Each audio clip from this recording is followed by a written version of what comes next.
இடி என்கிற அந்த அமைப்பை ஏவி டாஸ்மாக் நிறுவனம் மற்றும் அது தொடர்புடைய இடங்களில் தொடர்ச்சியான ரைடை நடத்தி ஒரு பெரிய பழியை திமுக மீது சுமத்தி விடலாம் என்று திட்டம் போட்ட பாஜகவினுடைய சதி செயலுக்கு ஒரு இடைக்கால தடையை உச்சநீதிமன்றம் ஏற்படுத்தியிருக்கிறது. ஒருத்தரை குற்றவாளின்னு நீங்க சொல்லணும்னா அது அதிமுக ஆட்சி காலத்தில் யாரெல்லாம் பொறுப்பில் இருந்தார்களோ அவர்களைத்தான் முதன்மை குற்றவாளியாக சேர்க்க முடியும். எஃப்ஐஆர்ல யார் யார் பேரெல்லாம் இருக்கோ அந்த தனிநபர்களை எல்லாம் விட்டுட்டாங்க, அந்த அதிகாரிகள் எல்லாம் விட்டுட்டாங்க. நேரடியாக நிறுவனத்தை, டாஸ்மாக் என்கிற அரசு நிறுவனத்தை குற்றவாளியாக ஃப்ரேம் பண்ணி நிறுவனத்தின் மீது ரைடு நடந்தது. அப்ப அவங்களுடைய நோக்கம் என்னன்னா, அதிமுக ஆட்சி காலத்தில் நடந்த கிரைமை பேஸ் பண்ணி ஒரு எஃப்ஐஆரை கையில் எடுக்கிறது. அந்த எஃப்ஐஆரை பேஸ் பண்ணி ஒரு இசிஐஆரை பதிவு பண்ணி இன்னைக்கு அரசு நிறுவனத்தை அதுல குற்றவாளியாக்கி திமுகவுக்கு ஒரு அவப்பெயரை, களங்கத்தை ஏற்படுத்த வேண்டும் என்கிற கெட்ட உள்நோக்கத்தோடு தனிநபர்களை விசாரணை வளையத்திற்குள் கொண்டு வந்தா அவர்கள் எல்லோரும் ஏடிஎம்கே காரர்களாக இருப்பார்கள். அதிமுக ஆட்சி காலத்தில் நடந்த குற்றம் அம்பலப்பட்டு விடும், அதிமுக அம்பலப்பட்டு விடும் என்கிற காரணத்தினால் திமுகவை நம்ம குற்றம் சொல்ல முடியாது, திமுகவை பொலிட்டிக்கலா டிஃபேம் பண்ண முடியாது என்கிற நோக்கத்திற்காக டாஸ்மாக் என்கிற நிறுவனத்தை இடி உள்ள கொண்டு செலக்டிவாக பழைய எஃப்ஐஆர்ல, முன்னாள் ஆட்சியில போடப்பட்ட எஃப்ஐஆர்ல கூட இன்னைக்கு இருக்கக்கூடிய அரசை இணைத்து அவப்பெயரை ஏற்படுத்தக்கூடிய சதியை எதிர்க்கட்சி ஆளும் மாநிலத்தில் இடி அரங்கேற்றி வருகிறது. டிஃபேக்ட் தோழர்களுக்கு வணக்கம். தமிழ்நாட்டில் நடைபெற்று வரக்கூடிய திராவிட மாடல் மக்கள் நல அரசுக்கு எதிராக களங்கம் கற்பிக்கிற நோக்கத்தோடு எப்படியாவது இந்த அரசை பொலிட்டிக்கலாக பழிவாங்கலாம் அப்படிங்கிற ஒரு கெட்ட உள்நோக்கத்தோடு இடி என்கிற அந்த அமைப்பை ஏவி டாஸ்மாக் நிறுவனம் மற்றும் அது தொடர்புடைய இடங்களில் தொடர்ச்சியான ரைடை நடத்தி ஒரு பெரிய பழியை திமுக மீது சுமத்தி விடலாம் என்று திட்டம் போட்ட பாஜகவினுடைய சதி செயலுக்கு ஒரு இடைக்கால தடையை உச்சநீதிமன்றம் ஏற்படுத்தியிருக்கிறது. இன்றைக்கு டாஸ்மாக் நிறுவனத்தின் மீது தொடரப்பட்ட அந்த இடி வழக்குகள் மற்றும் அது தொடர்பான விசாரணைக்கு உச்சநீதிமன்றம் ஒரு இடைக்கால தடையை தமிழ்நாடு அரசினுடைய வழக்கில் விதித்திருக்கிறார்கள். இது என்ன பின்னணி, இதனுடைய நோக்கம் என்ன, இது அடுத்து என்ன நகரும் அப்படிங்கிறது குறித்து தான் இந்த வீடியோவில் நாம் பார்க்க இருக்கிறோம். அடிப்படையில் இடியினுடைய இந்த ஆப்ரேஷன் எப்படி இருக்குங்கிறத முதல்ல புரிஞ்சுக்கணும். இடி நேரடியாக ஒருவர் மீது வழக்கு தொடர முடியாது. ஒரு குறிப்பிட்ட நிறுவனத்தின் மீதோ அல்லது ஒரு குறிப்பிட்ட நபரின் மீதோ அல்லது ஒரு குறிப்பிட்ட குற்றத்தின் மீதோ நேரடியாக இடி வழக்கு பதிவு செய்ய முடியாது.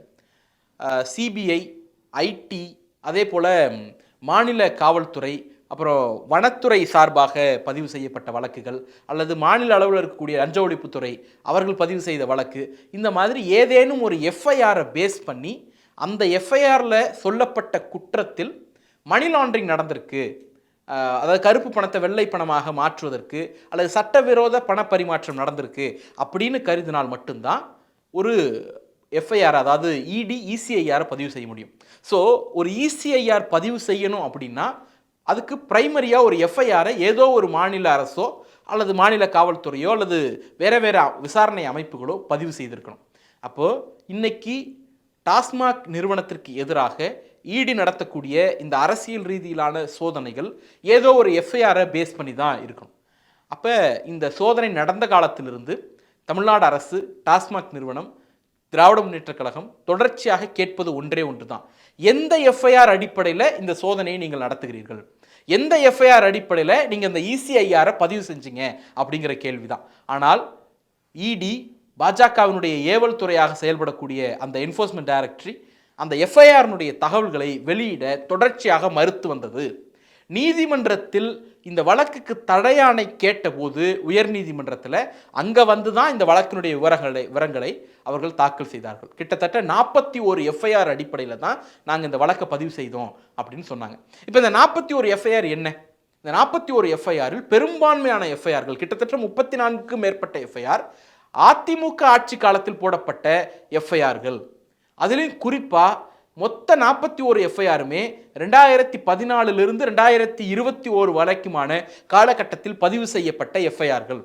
அப்போது இதில் ஒருத்தரை குற்றவாளின்னு நீங்க சொல்லணும்னா அது அதிமுக ஆட்சி காலத்தில் யாரெல்லாம் பொறுப்பில் இருந்தார்களோ அவர்களைத்தான் முதன்மை குற்றவாளியாக சேர்க்க முடியும்.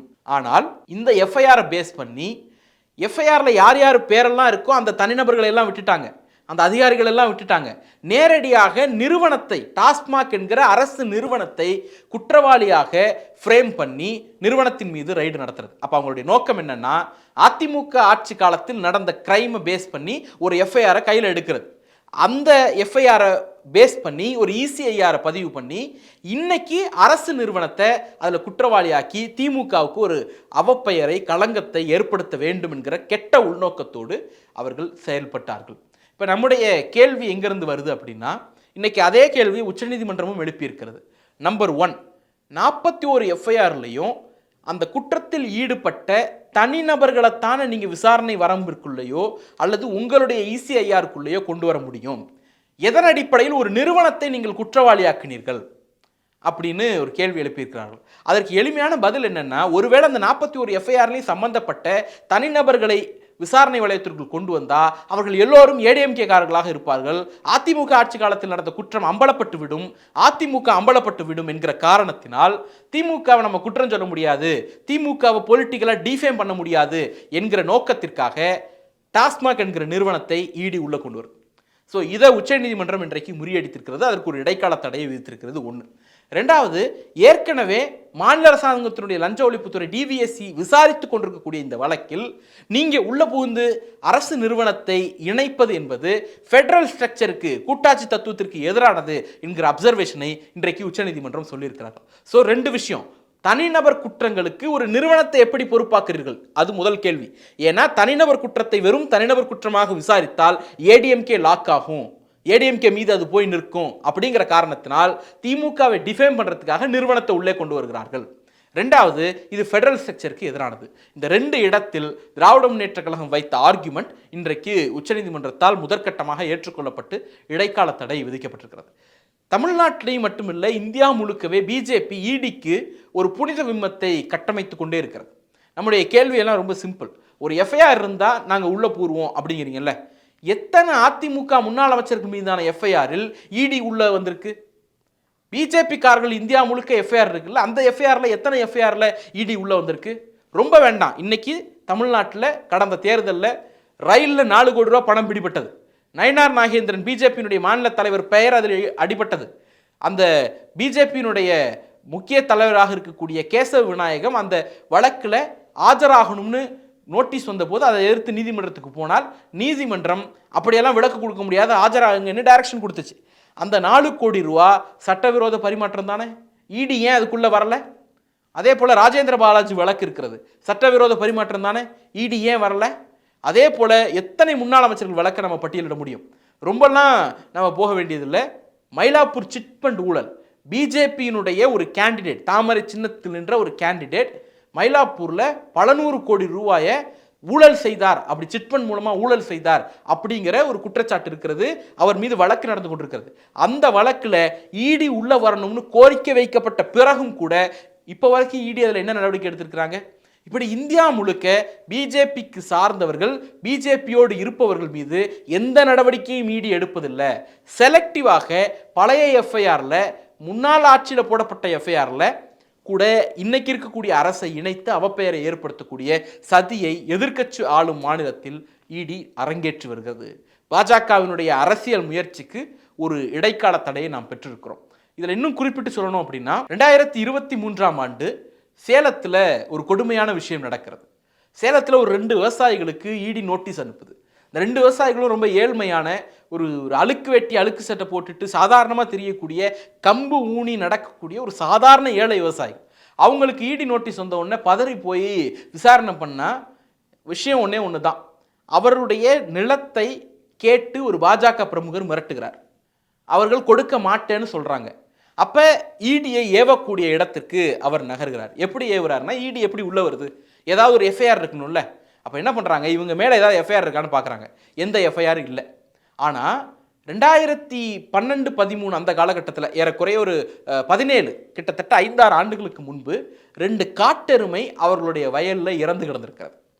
அந்த 2 காட்டெருமை இறந்ததை வனத்துறை சார்பில் ஒரு வழக்காக அது பதிவு செய்யப்படுகிறது. வனவிலங்குகள் துன்புறுத்தல் தடை சட்டத்தில் ஒரு வழக்கு போடப்படுகிறது.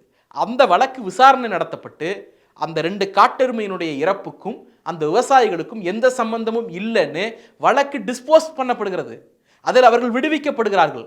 அப்படி தீர்ப்பு சொல்லி முடிக்கப்பட்ட ஒரு வழக்கை அந்த எஃப்ஐஆரை பேஸ் பண்ணி இவர்களுக்கு ஒரு நோட்டீஸ் அனுப்பி அந்த ஏழை விவசாயிகளை இடி அலைக்கழிக்கிறது. என்ன நோக்கம்? பிஜேபிக்காரர் ஒருத்தர் அந்த லேண்டை கேட்டார், கொடுக்கல, பழிவாங்கும் விதமாக இடி அதிகாரிகள் அவர்கள் மீது பாய்கிறார்கள். அப்போ லோக்கல்ல இருக்கக்கூடிய சாதாரண பிஜேபி பிரமுகர்களில் தொடங்கி இந்த நாட்டை ஆண்டு கொண்டிருக்கக்கூடிய பிஜேபி அரசாங்கம் வரைக்கும் தனக்கு யாரெல்லாம் பிடிக்காதோ, தனக்கு யாரெல்லாம் எதிரியா இருக்கிறாங்களோ, யாரெல்லாம் தன்னுடைய பேச்சை கேட்கலையோ அவர்களையெல்லாம் அச்சுறுத்துவதற்காகவும் துன்புறுத்துவதற்காகவும் இடியை பயன்படுத்துகிறது. இதுதான் அடிப்படையில் வெளிப்படையாக நடந்த விஷயம். அதனால தான் இவங்க இதுவரைக்கும் ஃபைல் பண்ண 193 பொலிட்டிக்கல் கேஸில் வெறும் 2 பேருக்கு மட்டும்தான் கன்விக்ஷன் வாங்கி கொடுத்துருக்கிறார்கள். மற்றவர்களுக்கெல்லாம் வழக்கு நடத்தி முடிப்பதற்கு அவர்களுக்கு எந்த விதமான தெம்பும் இல்லை. ஏன்னா அதெல்லாம் போய் ஒரு வழக்கை போடுறது, தேர்தலுக்கு முன்னாடி ஒரு வழக்கு போடுறது, தேர்தல் காலத்தில் ஒரு பெரிய பிரச்சாரமாக முன்னெடுக்கிறது, தேர்தல் முடிஞ்சோன்னா அந்த வழக்கு கிடப்பில் போட்டுறது. இதற்கிடையில் சொத்துக்களை முடக்கி அந்த குறிப்பிட்ட நபரையோ, குறிப்பிட்ட கட்சியையோ, குறிப்பிட்ட நிறுவனத்தையோ காலம் முழுக்க மீண்டும் எழ முடியாத அளவிற்கு நெருக்கடியை, பயத்தை, அச்சத்தை ஏற்படுத்துவது இடியினுடைய வாடிக்கையாக இருக்கிறது. பாஜக இடியை எதிரிகளை பிராண்டுவதற்கு, எதிரிகளை முடக்குவதற்கு ஒரு கொடிய ஆயுதமாக, கொடிய விலங்காக பயன்படுத்துகிறது.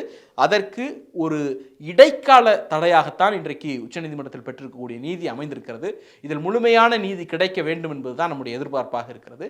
நன்றி, வணக்கம்.